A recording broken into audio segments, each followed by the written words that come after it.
Hello students, I am doctor Meetu Bhavnani, biology faculty. आज जो chapter student हम स्टार्ट करने वाले हैं वो बहुत ज्यादा इनिशियल, बेसिक, फंडामेंटल और एक कहीं तो बहुत ही इजी चैप्टर है। देखो, ये नहीं है कि मैं बोल रही हूँ कि ये चैप्टर इजी है तो बाकी के चैप्टर्स टफ आएंगे, नहीं। मैं आपको सारे चैप्टर्स इतना इजी वे में कहानी बना के इतना ज्यादा इंटरेस्टिंग वे में पढ़ाऊंगी कि आपको किसी भी चैप्टर में कोई भी दिक्कत नहीं आएगी। लेकिन ये चैप्टर क्या है, बहुत इनिशियल चैप्टर है। अगर इस चैप्टर को आपको बहुत ज्यादा अच्छे से समझ में आ जाएगा तो आपको क्या है, बाकी चैप्टर्स क्या होगा, बहुत इजीली ग्रिप बन जाएगी। तो इस चैप्टर को हम लोग स्टार्ट करने वाले हैं। हम लोग चैप्टर का नाम क्या है, चैप्टर का नाम है the fundamental unit of life, that is the cell. So students, let's start with the chapter.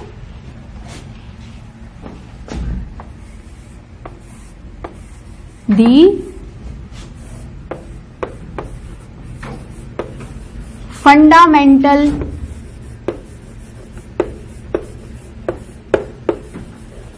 unit of life, that is the cell.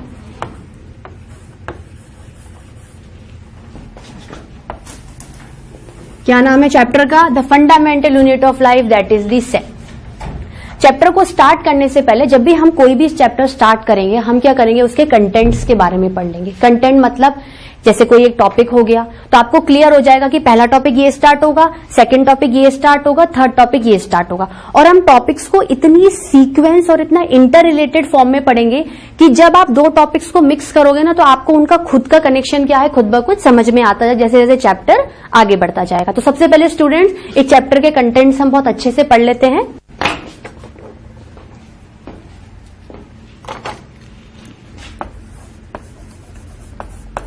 क्या पढ़ेंगे हम सबसे पहले हम कंटेंट्स को अच्छे से लिखेंगे। पहला देखो, कोई भी चैप्टर होता है, सबसे पहले चैप्टर का क्या होता है, इंट्रोडक्शन होता है। इंट्रोडक्शन में हम क्या पढ़ते हैं कि एक्चुअली हम चैप्टर में पढ़ने क्या वाले हैं, हम ये पढ़ेंगे वो पढ़ेंगे, कौन सी चीज किससे इंटरलिंक्ड है। तो वो बोलते हैं ना कि बुक की पूरी एक समरी आपको इंट्रो में सब समझ में आ जाती है। तो first of all we will discuss about the introduction. अब देखो, हम चैप्टर सेल के बारे में पढ़ रहे हैं तो सेल का इंट्रोडक्शन देंगे, introduction of cell, introduction of cell. अब ये तो पहला पॉइंट हो गया। सेकंड पॉइंट हम क्या पढ़ने वाले हैं, देखो हम सेल सिर्फ सेल के बारे में बात करने वाले। पूरी कहानी क्या है, सेल के इर्द गिर्द ही घूमेगी। तो अब सेल आया कहां से, ऐसा तो नहीं ना कि कहीं से भी सेल आ गया, हमने कोई उसकी समरी पढ़ी और हमने पूरा चैप्टर को क्लियर कर लिया। नहीं, कोई ना कोई ऐसे रिसर्चर्स, ऐसे साइंटिस्ट रिस्पॉन्सिबल होंगे जिन्होंने सेल को खोजा, उसके बारे में पढ़ा और हम एबल हैं कि हम पूरा एक चैप्टर फॉर्म में सेल को क्या कर रहे हैं, पढ़ रहे हैं। तो दूसरा पॉइंट क्या लिखेंगे स्टूडेंट्स, डिस्कवरी ऑफ सेल। क्या है दूसरा पॉइंट, डिस्कवरी ऑफ सेल। अब इंट्रोडक्शन हो गया, डिस्कवरी हो गई। थर्ड पॉइंट क्या पढ़ेंगे, देखो मैंने अगर मैं इंट्रोडक्शन में आपको सिंपल तरीके से बताऊं, कोई भी ऑर्गेनिज्म है, सेल का बना हुआ है। कितने सेल का बना हुआ है, हो सकता है किसी ऑर्गेनिज्म में सिर्फ एक ही सेल हो सकता है किसी ऑर्गेनिज्म में मल्टीपल सेल्स हो। तो मैं कह सकती हूं कि एक सेल का ऑर्गेनिज्म यूनिसेलुलर हो गया और बहुत सारे सेल्स का ऑर्गेनिज्म मल्टी सेलुलर हो गया। तो हम क्या करेंगे, अलग अलग नहीं पढ़ के उसे बहुत ही टेबुलर फॉर्म में पढ़ेंगे, जिससे कि क्या होगा, आपका एग्जामिनेशन पॉइंट ऑफ व्यू से प्रेजेंटेशन भी बहुत अच्छा हो जाएगा और आपको क्या क्विकली वो बात समझ में आ जाएगी। तो हेडिंग क्या बनाएंगे students, difference between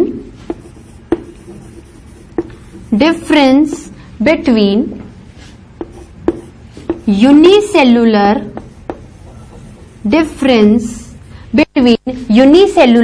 and multicellular, difference between unicellular and multicellular organism। या तो किसी ऑर्गेनिज्म में एक ही सेल है या किसी ऑर्गेनिज्म में बहुत सारे सेल्स हैं। ओके,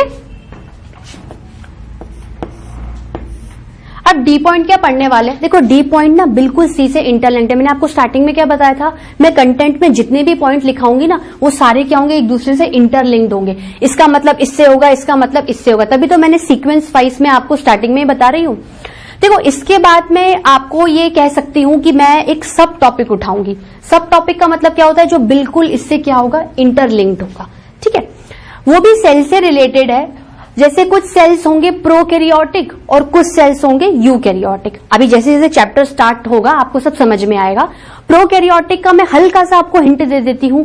प्रो का मतलब होता है पहले, प्रिमिटिव, और कैरियोटिक का मतलब क्या होता है, न्यूक्लियस। ठीक है, उसी तरीके से उसका कंपैरिजन यूकैरियोटिक से होगा। यू का मतलब होता है ट्रू और कैरियोटिक का मतलब होता है न्यूक्लियस। ठीक है, तो इससे इंटरलिंक्ड ही अपन एक टॉपिक और पढ़ेंगे, डिफरेंस बिटवीन, क्या पढ़ेंगे, डिफरेंस बिटवीन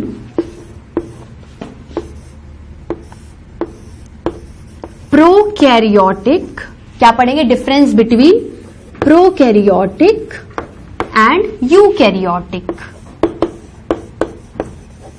ये अभी आप हेडिंग को ध्यान से रखिए क्योंकि इसके बाद हम सब कुछ डीप में पढ़ने वाले हैं, prokaryotic and eukaryotic organisms.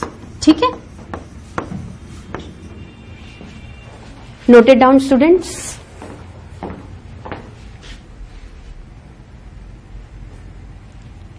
Students अभी तक हमने कितने कंटेंट पढ़े, देखिए हमने इंट्रो पढ़ लिया, डिस्कवरी पढ़ ली, डिफरेंस बिटवीन यूनिसेलुलर, मल्टीसेलुलर और प्रोकैरियोटिक, यूकैरियोटिक पढ़ते हैं। अब हम क्या करेंगे, कंटेंट्स को और ज्यादा आगे बढ़ाएंगे। अभी हमने कितने कंटेंट पढ़े, हमने 4 कंटेंट्स पढ़ लिए हैं। अब हम आगे बढ़ेंगे।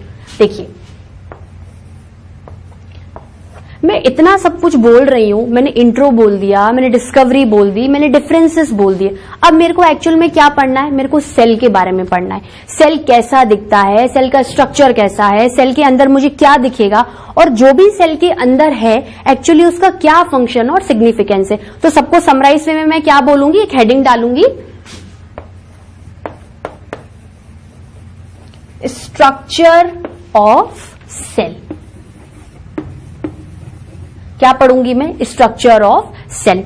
अब देखो स्ट्रक्चर में क्या है, चाहे ऑर्गेनिज्म यूनिसेलुलर हो, मल्टीसेलुलर हो, प्रोकैरियोटिक हो, यूकैरियोटिक हो, एक जनरल स्ट्रक्चर में अगर हम कुछ पॉइंट्स डिस्कस करें तो हम यही कंटेंट में लिखेंगे। देखो क्या क्या आ सकता है स्ट्रक्चर ऑफ सेल में, आपके हिसाब से क्या क्या आएगा।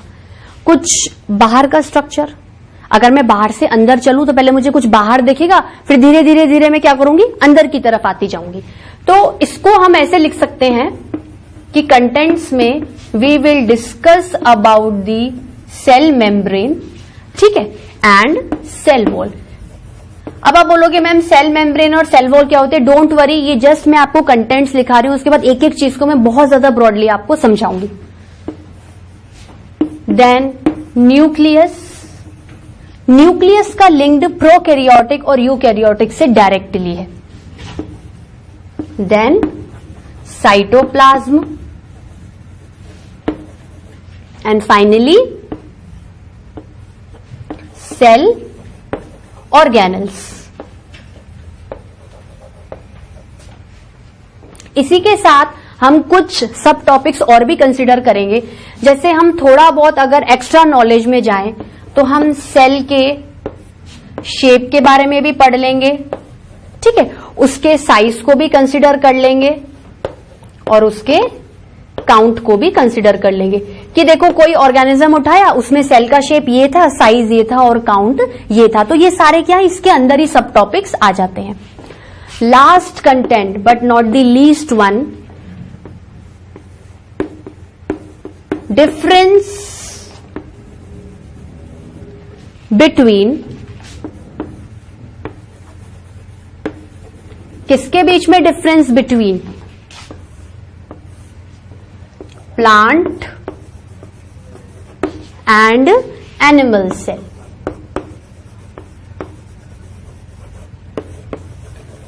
सो स्टूडेंट्स 2 मिनट में फटाफट समराइज कर लेते हैं। हम जो fundamental unit of life cell के बारे में पढ़ने वाले हैं उसमें हम क्या क्या पढ़ने वाले हैं, पहले उसका इंट्रोडक्शन पढ़ेंगे, डिस्कवरी पढ़ेंगे, कुछ कुछ सेल्स हम पर्टिकुलर उठा के उनके डिफरेंसेस पढ़ेंगे, देन फाइनली हम स्ट्रक्चर पढ़ेंगे, उसमें सेल मेम्ब्रेन हो गया, सेल वॉल हो गया, nucleus, cytoplasm, cell organelles, cell shape, size, count and finally difference between plant and animal cell. तो ये सब हम धीरे धीरे अब पढ़ेंगे। इतना आप लोग लिखिए।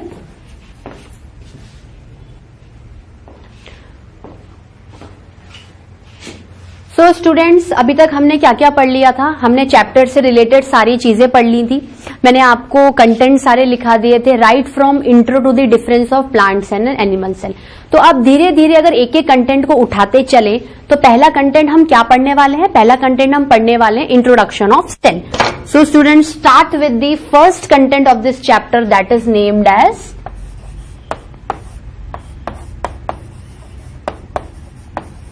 Introduction of cell.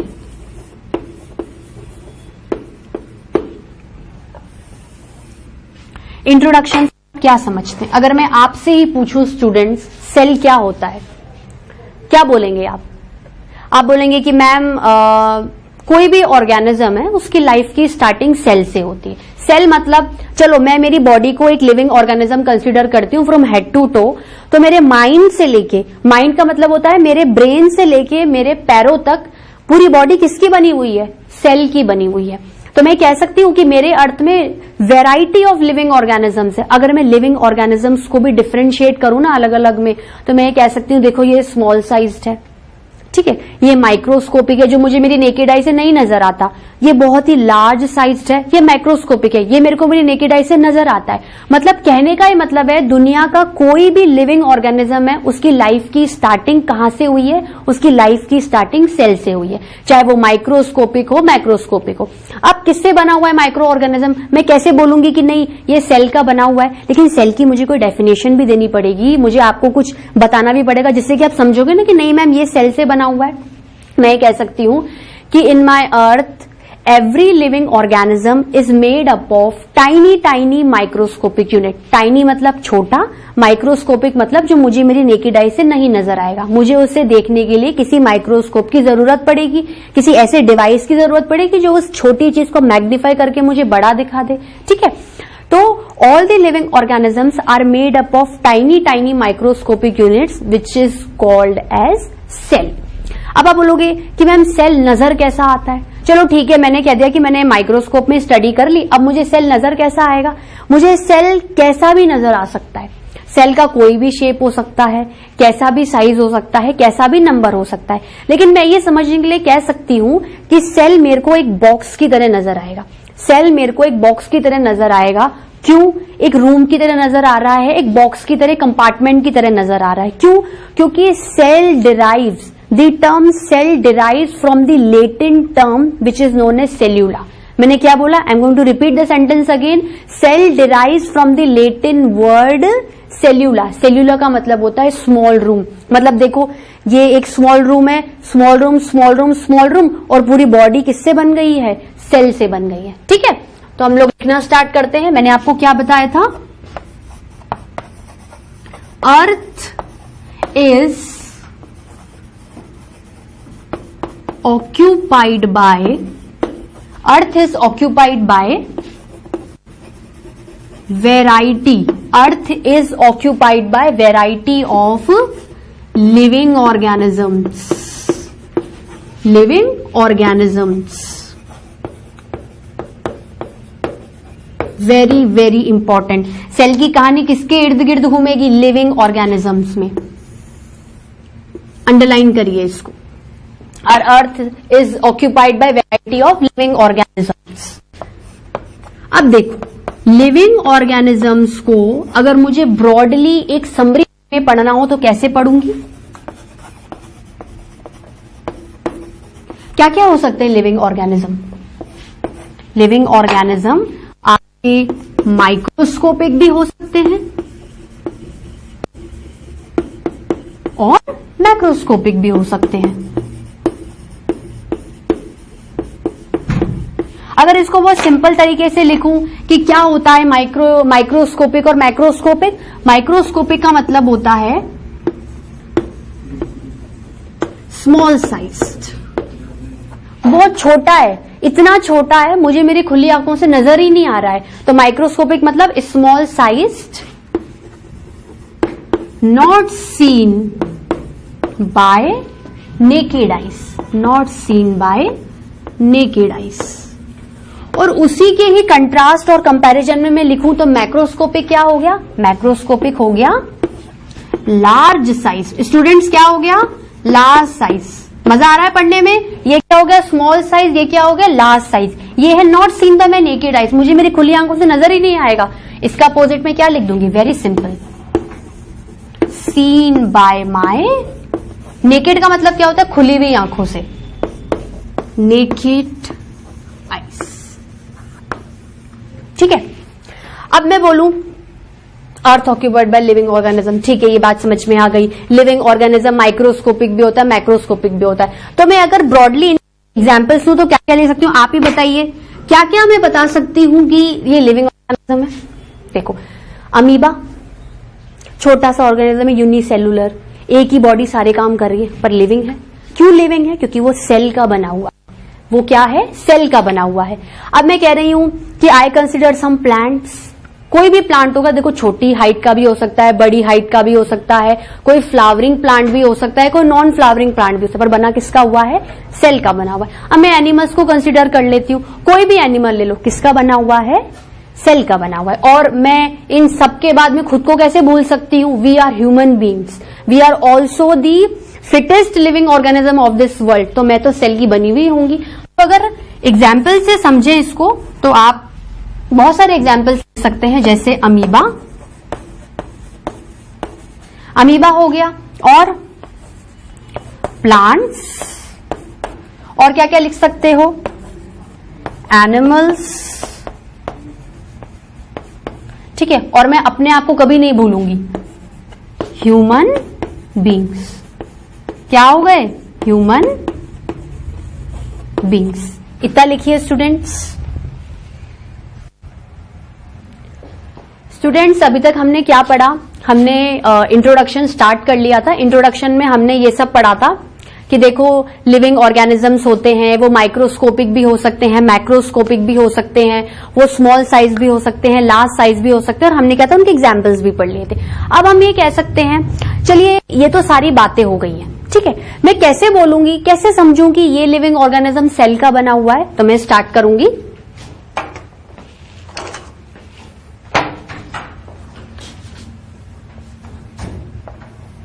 Every organism, every organism, मैंने क्या लिखा? Every organism is made up of, ठीक है students, every organism is made up of, बहुत ही इंपॉर्टेंट है, किसका बना हुआ है? टाइनी, टाइनी मतलब छोटा, microscopic, tiny microscopic unit, tiny microscopic unit, that is the cell. ये जितना भी मैं पढ़ रही हूं ना, लिविंग ऑर्गेनिज्म है, चाहे अमीबा है, चाहे प्लांट है, चाहे एनिमल है, सब किसका बना हुआ है? Made up of tiny microscopic unit, that is the cell. ठीक है, अब मैं बार बार कह रही हूं सेल का बना हुआ है, सेल का बना हुआ है, सेल का बना हुआ है, हर चीज सेल का बना हुआ है। मेरी लाइफ की स्टार्टिंग ही मैं सेल से करती हूं, तो क्या मैं कह सकती हूं कि cell is my basic, cell is my structural, cell is my functional, and cell is my fundamental unit of life. और इन सबको समरी वे में मैं एक फ्रेज में बनाऊं तो लिख सकती हूं, cell is my building block. अब देखो, बिल्डिंग ब्लॉक का एक मैं बहुत ही सिंपल एग्जाम्पल आपको देखती हूँ। रोजमर्रा में आप देखते होंगे घर बनते हैं, घर की नींव किससे बनती है? आप देखते होंगे ब्रिक्स आती होंगी, ईंटें आती होंगी, एक ईंट होगी वो थोड़ी क्यूब की तरह होगी। ऐसे जनरली ईंट्स एक ही शेप की होती हैं, एक ब्रिक को मिलाया, दूसरे ब्रिक को मिलाया, तीसरे ब्रिक को मिलाया, हर ब्रिक को मैं एक यूनिट सेल कंसीडर कर सकती हूँ। तो सारे ब्रिक्स को मिला के एक रूम बन गया, फ्लोर बन गया, रूफ बन गया, पूरे घर का एक क्या हो गया? स्ट्रक्चर बन गया। और उस स्ट्रक्चर के अंदर, उस घर के अंदर हम लोग रहते हैं। हम लोग रहने के बाद सारी वो एक्टिविटीज परफॉर्म करते हैं। तो मैं कह सकती हूँ कि एक सेल ब्रिक की तरह है। जैसे घर को ब्रिक बिल्डिंग ब्लॉक बनाती है, उसी तरह मेरी बॉडी को सेल एक बिल्डिंग ब्लॉक की तरह क्या देती है? एक फ्रेमवर्क देती है। मैं उस फ्रेमवर्क में, देखो हर किसी का सेल का अरेंजमेंट अलग है। आप अलग दिखते हो, मैं अलग दिखती हूँ, हर इंसान आपस में क्या होगा है? अलग अलग दिखता है। तो ये किसकी वजह से दिखता है? Due to the different arrangement of cells. जरूरी नहीं है कि सेल के अरेंजमेंट में सारे सेल का स्ट्रक्चर एक जैसा हो या फंक्शन एक जैसा हो, वो आगे ब्रॉड स्टडीज है, पर जनरली हम ये कहेंगे कि cell is the building block of my life. लिखना स्टार्ट करते हैं स्टूडेंट्स। सेल क्या है? Cell is the very very very important, cell is the building, क्या है student? Cell is the building block of my life. बहुत ही important line है ये, cell is the building block of my life. और मैं इसे बहुत ही इजी और समराइज वे में लिखूं तो क्या क्या लिख सकती हूं? Cell is the basic, cell is the basic structural, cell is the basic structural functional, ठीक है, and last but not the least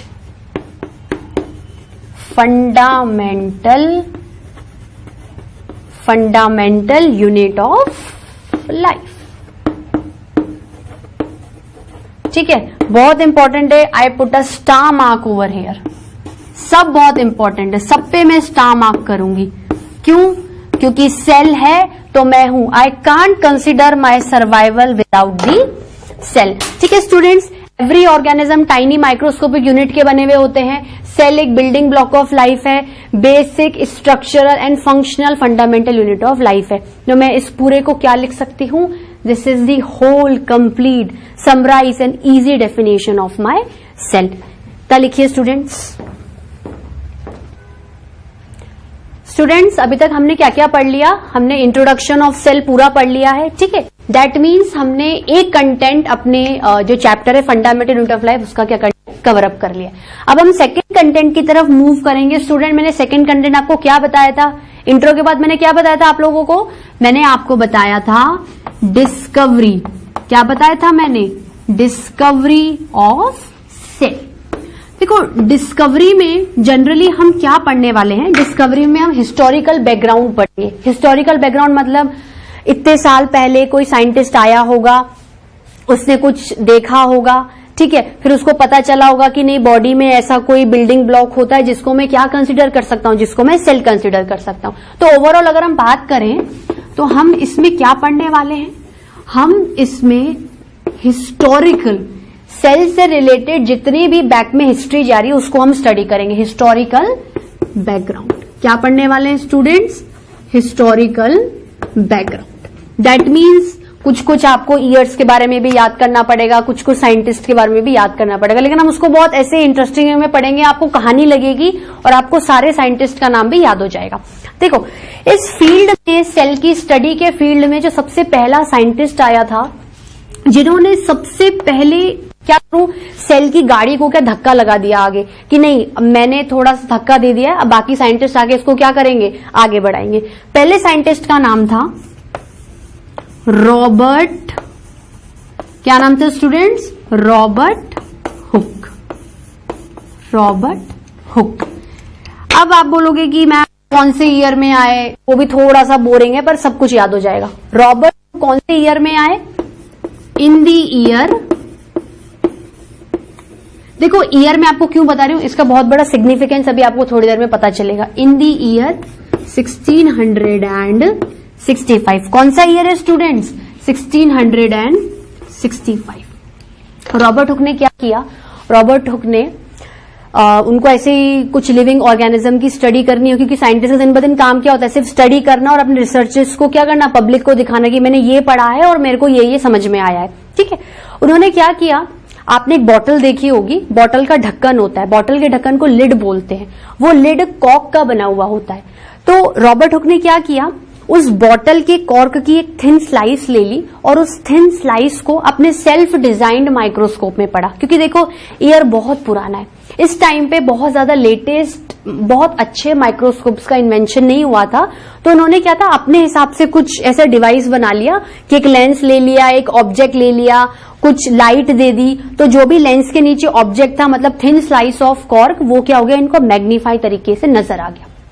उस कॉर्क के अंदर, उस बॉटल कॉर्क की स्लाइस के अंदर, जो कि रॉबर्ट हुक ने अपने सेल्फ डिजाइंड माइक्रोस्कोप में पढ़ा था, क्या देखा? ये देखा कि एक ऐसा एम्प्टी स्पेस है, खाली जगह है जो कि वॉल से बाउंडेड है। फिर एक खाली जगह देखी, वो भी दीवारों से बाउंडेड थी। फिर एक खाली जगह देखी, वो भी दीवारों से बाउंडेड थी। ऐसे बहुत बड़ा जब उन्होंने सेक्शन देखा तो उन्हें लगा कि ये तो स्ट्रक्चर ना बिल्कुल हनी कॉम्ब की तरह नजर आ रहा है। हनी कॉम्ब का मतलब क्या होता है? मधुमक्खी की छत्ते की तरह।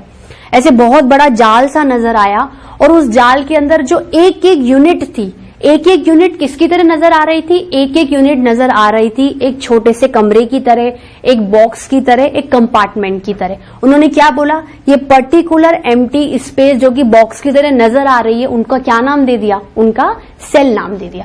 तो जो भी हमने पढ़ा उसको थोड़ा सा थ्योरेटिकल वे में लिखना स्टार्ट करते हैं। रॉबर्ट हुक ने क्या किया? Robert Hooke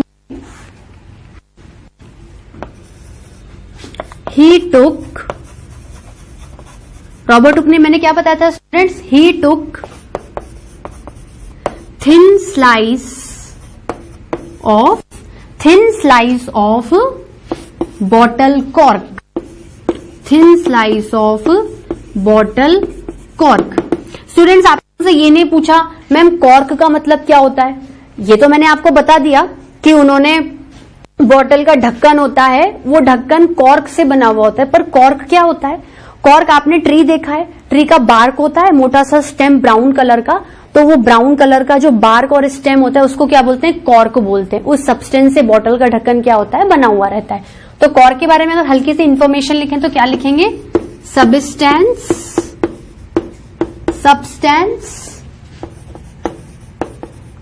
taken from bark of the tree, substance taken from bark of the tree, substance taken from bark of the tree, put underline on bark, जिससे कि आपको फ्यूचर में याद रहेगा कि कॉर्क किससे बना हुआ है? substance taken from bark of the tree। Second point में मैंने क्या बताया था? अब सेक्शन तो उठा लिया, पढ़ा भी तो होगा किसी के अंदर। he studied under किसके अंडर में स्टूडेंट्स? Self designed microscope. किसके अंदर पढ़ा था? Self designed microscope. इसके अंदर पढ़ा स्टूडेंट्स? Self designed microscope. इन्होंने क्या देखा इसमें? ही सॉ, इन्होंने जो भी देखा उसके अंदर वो हम लिखेंगे he saw empty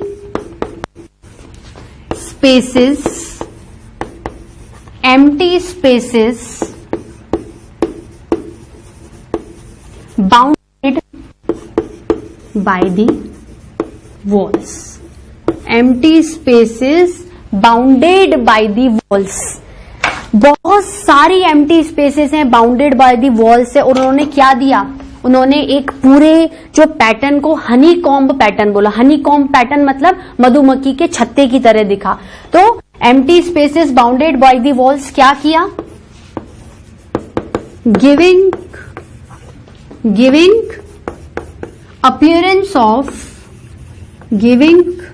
appearance of honey, giving structure या giving appearance of honeycomb like structure, giving appearance of honeycomb like structure।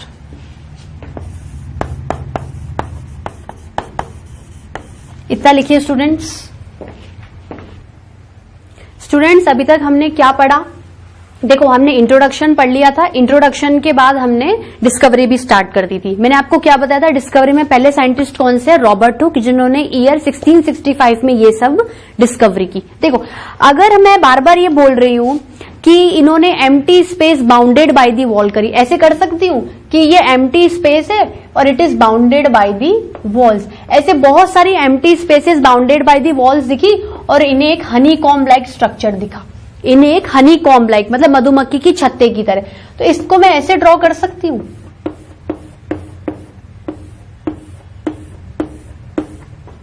ऐसे छत्ता दिख गया है पूरा। ये empty space bounded by the wall, empty space bounded by the walls. इन्होंने क्या बोला कि ये क्या है? स्मॉल रूम या फिर बॉक्स या फिर कंपार्टमेंट की तरह नजर आ रहा है। किसकी तरह नजर आ रहा है? कंपार्टमेंट की तरह। मैंने आपको इनिशियली बताया था कि cell derives from the Latin word cellula which means small room. तो यहां हम अप्लाई कर सकते हैं कि सेल कहां से आया है? फ्रॉम लैटिन टर्म,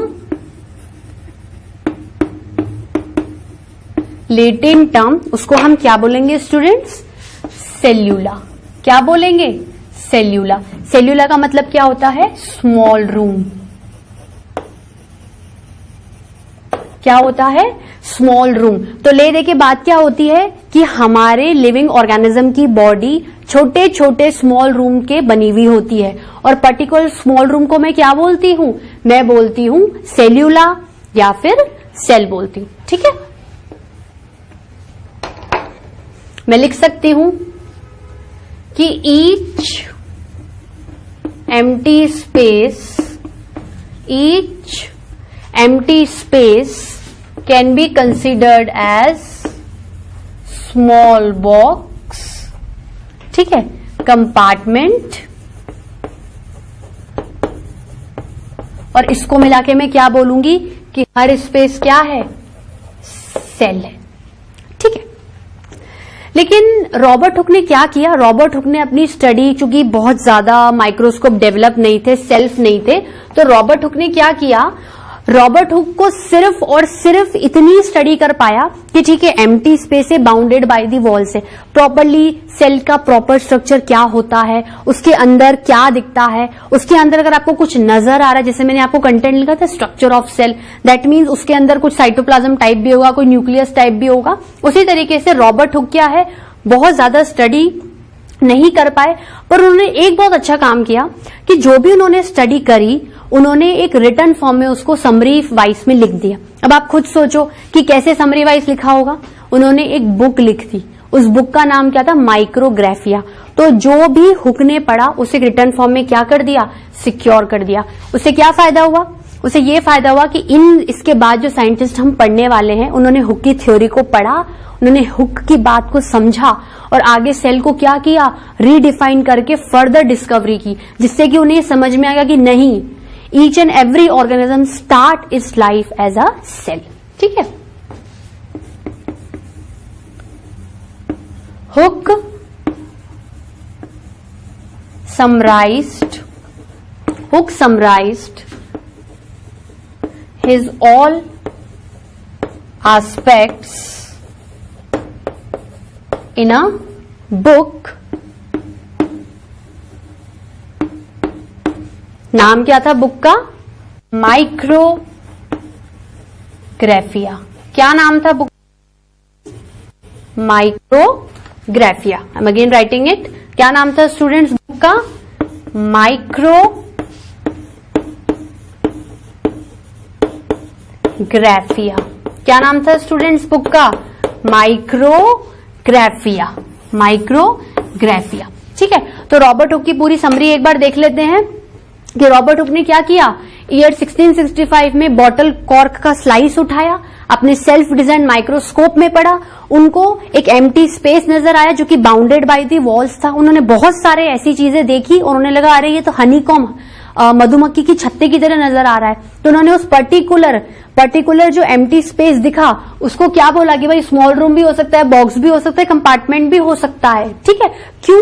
क्योंकि सेल लेटिन टर्म से आता है सेल्यूला, जिसका मतलब क्या होता है? Small room. तो हम ये कह सकते हैं कि each and every living organism compose of small boxes, small room which is known as cell. पर हुक ने क्या किया था? सिर्फ एम्प्टी स्पेस के बारे में स्टडी कर पाया, बहुत ज्यादा नहीं इसके बारे में स्टडी कर पाया, क्योंकि बहुत ज्यादा इन्वेंशंस नहीं हुए थे, माइक्रोस्कोप नहीं था, तो उसको चाह कर भी वो अंदर की चीज इतनी नहीं पकड़ पाया और अपनी थ्योरी को उसने खत्म करके एक बुक लिख दी, माइक्रोग्राफिया। ठीक है स्टूडेंट्स, तो आज हम इतना ही पढ़ेंगे। हमने अभी तक क्या क्या पढ़ा? हमने चैप्टर की स्टार्टिंग कर ली, हमने इंट्रोडक्शन अच्छे से पढ़ लिया, हमें सेल के बारे में इंट्रोडक्शन समझ में आ गया कि cell basic unit of life है, फंडामेंटल यूनिट ऑफ लाइफ है।